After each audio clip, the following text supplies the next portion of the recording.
Hello guys, welcome to my YouTube channel. In this video we'll be looking into cleanup methods in Nuke. This is the second video. I have already made a cleanup tutorial using camera and projection method. You can go check it out in my channel. So in this video I'll be using planar tracker method for cleanup. So this method is useful for removing tattoos or marks, or if you want to add marks or any shape which stretches and distorts in any sequence. So for this tutorial purpose I'll be removing this tattoo. So let's get started. So guys, I have this image sequence. So what I will be doing is I will be adding this planar tracker node. So after adding this planar tracker node, you can see this track icons. So on this top of this sequence. So what I will be doing is I will be tracking from frame 70 to 140. So I have already set the in and out for this sequence. So I will select this Bezier option and I will rotate this for this particular frame.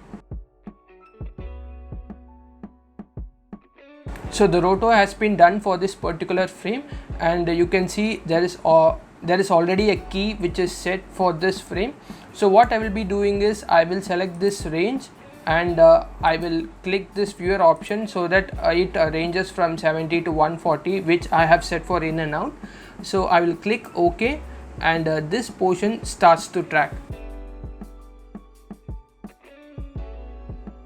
So guys, the tracking for the sequence is done. As you can see, it has done a quite good job. So before moving any further, so we have to set the reference frame for this planar tracker. So kindly make sure that which frame you're gonna set for the clean plate. So that particular frame could be set as a reference frame. So in this case, this first frame looks okay to me. So what I'll be doing is I'll be selecting this 70th frame, and there is this icon where I can set this current frame to the reference frame. So I will click this. It might take a second or two. So guys, this frame has been set as the reference frame. So even if I move to any other frame, so if I click this icon, so this icon reveals which frame is the reference frame. So if I click this, so automatically it goes to the 70th frame, which is set as the reference frame. So what we have to do is, so we have to take this data out into a separate node. So for this there is an icon here.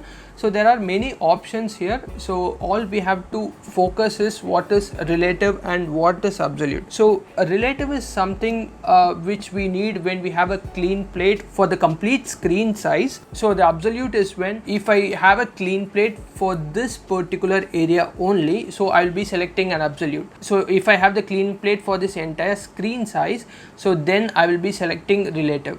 So as of now, I'll be selecting a particular frame which is 70 and I will be making a clean plate. The relative option makes more sense. So baked is something, if you click this option, so there will be a separate node, and if you click the normal one, so it comes with a pipe. I'll be selecting the relative baked option. So you can see a separate node corner pin which has been imported. So all we do need right now is a clean plate for this area. So to make this clean plate, I'll be using Photoshop. So in order to work things in Photoshop, we need this particular frame of 70. So for that, I will be using this right node and connecting to this reformat pipe, and I will write this particular frame. So guys, I have imported this clean plate image in Photoshop. So I will copy this layer. I will zoom this image. So what I'll be doing is I will take this lasso tool and start selecting this area. So after selecting this area, so what I will do is I will select this layer and I will go to edit, fill. So this fill, I will select this content aware and click OK. So guys, we can see that this content aware has done a pretty good job. So what I will be doing this, save this image in the same resolution as given, and let's get back to Nuke.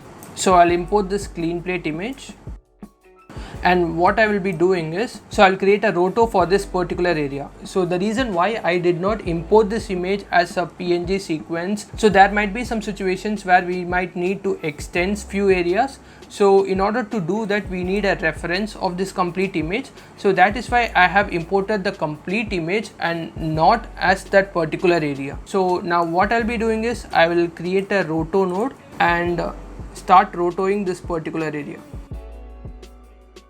So now what I'll be doing is I'll select all the feather points and I will push it in a little bit. I'll push it in something like this. So we have this planar tracker data which is baked. I will connect this node and you can see the animation happening which is created by the planar tracker. So now what all we have to do is just merge it with the original footage. So I will move these nodes aside and let's keep it clean, and I will add this merge node. So as this plate is gonna come front, I will select this to A and the sequence to B pipe. So if I view this, so we can see a little bit of this tattoo area. So I will select this roto, and so I'll select these points and move this a little bit further. So this white background is happening because there is no alpha in this clean plate. So what we have to do is just select this clean plate and go to this properties, and we have this option called as auto alpha. If we enable this, so we can see this white background gets fixed. So if we play the sequence, the clean plate perfectly matches and replaces the tattoo. So guys, that's all for this video. I'll be making more tutorials in Nuke, so please do subscribe to my channel and not miss any updates in my upcoming tutorials. So we'll see you again in my next video. Peace.